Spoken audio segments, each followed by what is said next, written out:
Okay, so we're working on the polar pool, doing some startup and maintenance on it. Got your polar pool here. Back over here we have the crate that it came in. It just unscrews into several sides of the roof. But you get it off the pallet. We're going to set it in the room. You're going to have ample room around it, okay? At least a foot between the sides if you have any walls, because we want to be able to have airflow flowing around the whole thing, all right? If you come around to the side over here, and come look down on the side here, you've got a vent here, and then scoot around over here. We've got another vent here. This vent in particular has a lot of airflow coming out of it. We're going to fill it full of water, all right? And it's ready to go pretty much right off the start. So as soon as you get it unpackaged. So we're going to get it unpackaged. We're going to fill it with water. You see you have this weir that's floating right here. So we have this weir, and we filled up about 2/3 to 3/4 of the way up. And you can't see right now, but there is a little arrow right here that gives you what your fill line is. So we're going to fill it up to that spot. This is where your filter is. If you need to change the filter, full of water, you can reach in. There's a basket in here. So the basket comes straight up. There's a 90-degree turn and comes out.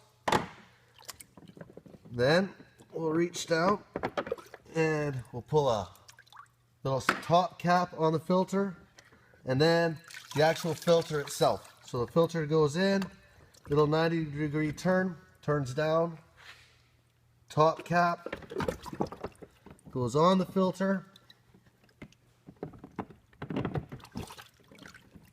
then the basket. And you see the little part where you can pinch it with your fingers, that goes to the top. In, 90-degree turn, sets down, and then the door, all right? If it's cold, it gets pretty chilly on your fingers. So that's that. So we have all your chemicals. This comes with your chemicals. It also comes with a little placard for your athletes, reminding them to have a shower to keep clean before we get in. It's a small body of water, so we want to have as few contaminants as possible, so we're going to put that up. You also have an owner's manual that has all of this information in the owner's manual, so please make a point of looking through it. Some basic information I'm going to pinpoint, because these are the points I'm going to give you. Like third page in, tells you, you go down, this is the ice, or this is the polar pool, so polar pool, 172 gallons, lets you know that. We're going to flip 2 more pages, and a nice yellow block under startup procedures says, start by adding this much salt.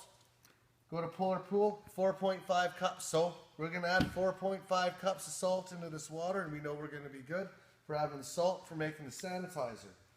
Then we've got another chart here and there. So everything is in here. So we can get a bucket to mix the chemical in, or mix the salt in, because the salts don't want to mix into cold water that easily. It's a bit easier just to do with warm water. So we're going to get some warm water, mix the salt in, we'll go from there. So we're going to have our bucket of water, we're going to have our Dead Sea salt, 4.5 cups poured into there.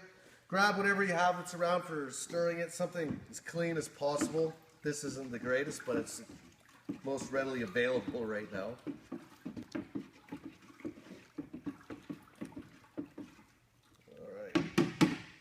We're going to mix the salt into some warm water. We're going to pour that into the tub. It's going to circulate around. So once your salt's added, we want to do the readings of the rest of your chemicals. You're going to take test strips for your free chlorine. Make sure you keep the lid on when you're not using this, because you don't want to get moisture on the litmus paper. So we're going to do a little dip. And I'll just come over here and show you quick. You're just going to color match them up. So the top one is your sanitizer, middle is alkalinity, the bottom is your pH. It says right there, pH, total alkalinity, and your free chlorine. Now there's an order in which you're going to do this. Like all of these, how it says right there, ideal is between 80 and 120. We're color matched and they're pretty good. Same as our ideal for the pH, that's matched good. And then it says your ideal amount of sanitizer. So we're sitting good right now. I don't need to make any adjustments. But to explain the adjustments to you, number one, first thing you're going to check is your alkalinity. Always alkalinity first, no matter what. Alkalinity, then your pH, Then your sanitizer, 1, 2, 3. Alkalinity, pH, sanitizer. Never forget that, because if you do it in a different order, you're going to pull your hair out. You're going to have a really stressful time, okay?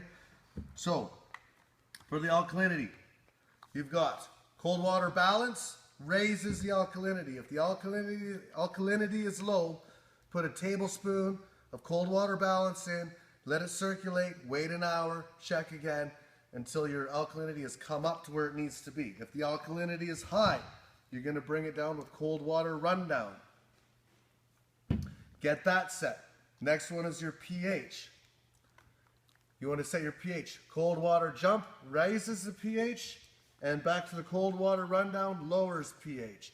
Again, do these in teaspoon at a time. Those will get them set. And then you have your salt running, and I'll go over how to get the salt in your tub by setting the salt system. If you need immediate sanitizer in your water though, we have cold water sanitizer, which is granular chlorine. Add a teaspoon of this into the water, bang, instantly it's sanitized, you have chlorine, you can use it, okay? And then you have these other, this is the cold water clear. If the water's murky, you can give a splash of this in, it gets caught in the filter, but really, given the size of this tub, I would just drain it and refill it if the water gets in bad shape. And this one is cold water bubble remover. So if people are getting in, have some detergents on themselves, cosmetics on their skin, or detergents in their clothes, then it'll make some bubbles. You give a little shot of this. It's just a little flip top. You know, squirt, squirt, shoot an ounce in. It gets rid of the foam so it's not foaming anymore, all right? Now, I'm going to come around to this display. We got your display panel right here, and just so you note, take a look at that cell right there. You see there's that little bulb sticking out of the footwell, and it has a mist coming out of it. That bulb right there is your saltwater cell, and it's producing sanitizer. So the salt that we added into the tub is being converted into that mist, which is putting the chlorine into the tub. So you know it's working if it's misting. Now this cell can be replaced and needs to be replaced. It's a sacrificial part, just like a filter is. Excuse me. They last about a year maximum. So within a year, guaranteed, you're going to have to change this cell. You can order new ones online at coldtub.com and go to the store section. And the way to change it, you don't have to remove the water, but you do have to take it out of the water.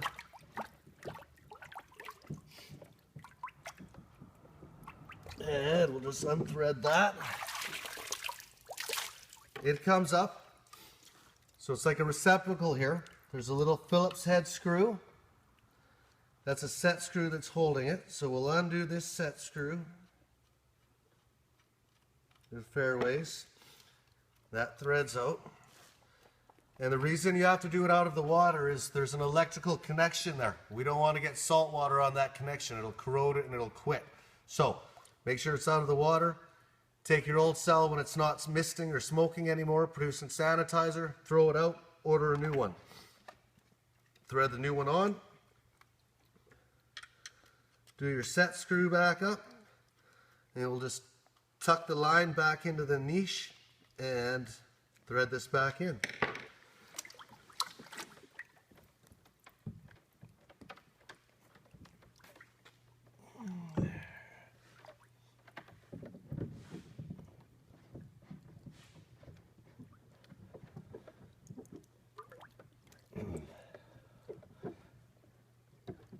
That's some cold water, I tell you.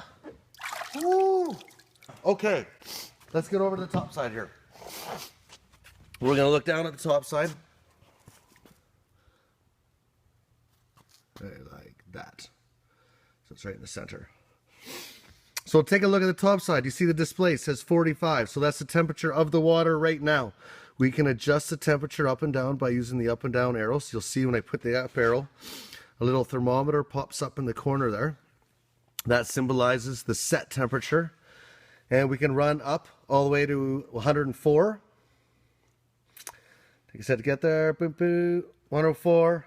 And down to 42. So there's a very wide range that we can have the temperature set to. We will notice when I drop down to lower than what it was set for. We have an icon of this little snowflake right here.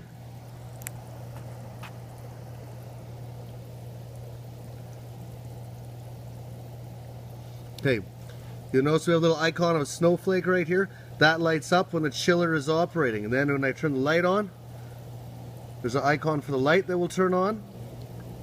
And then back off. And then this is for your pump, this icon right here. So if I hit the pump 1 button, jets will go into high speed. You see them going. Back down onto low speed. Alright, so that's pretty much all the function on those. So you're going to hit the settings button. It'll say SCTT for settings. And then the ON representing your sanitized production, it's at 3. It can go up between 24 and 0, representing hours in the day.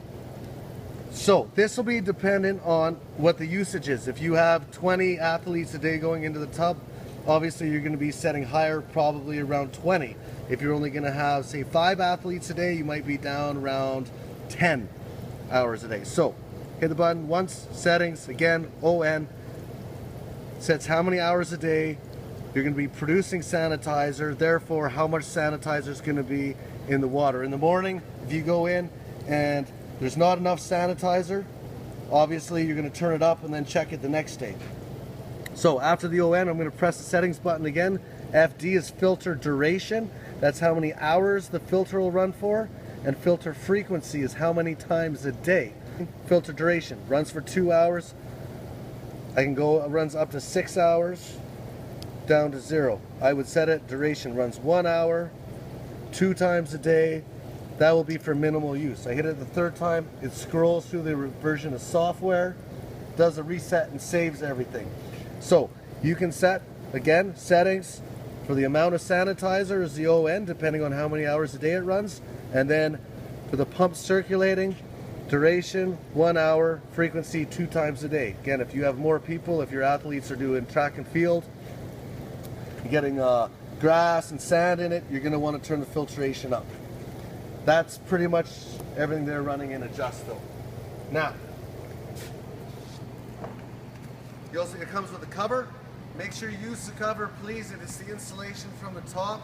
It limits the amount of evaporation. Even though it's not hot, the water can evaporate, bring humidity up. But mainly, just for costs and efficiency, use the cover, keep it on the tub so that you can maintain temperature easier. If we come around the front here, you can feel there's air coming out. This vent really needs some space beside it so that the air can circulate. For your drain, this guy on the side right here is the drain. It's tucked in. You need to grab it with some pliers and pull it out. All right, so you're gonna grab that with some pliers and pull it out. It has a spot that it stops and it can circulate, and then it comes out about that far. I can unthread this. So I can thread a garden hose onto it, take this off, garden hose, close it, and it will gravity drain.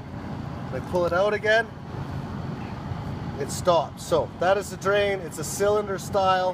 When it's out, it does not drain. When it's all the way in, it does not drain. This here, this is your ground fault breaker. No, sorry. Okay, this here is your ground fault plug. It has 2 buttons on it. It has a test and a reset. The test turns it off.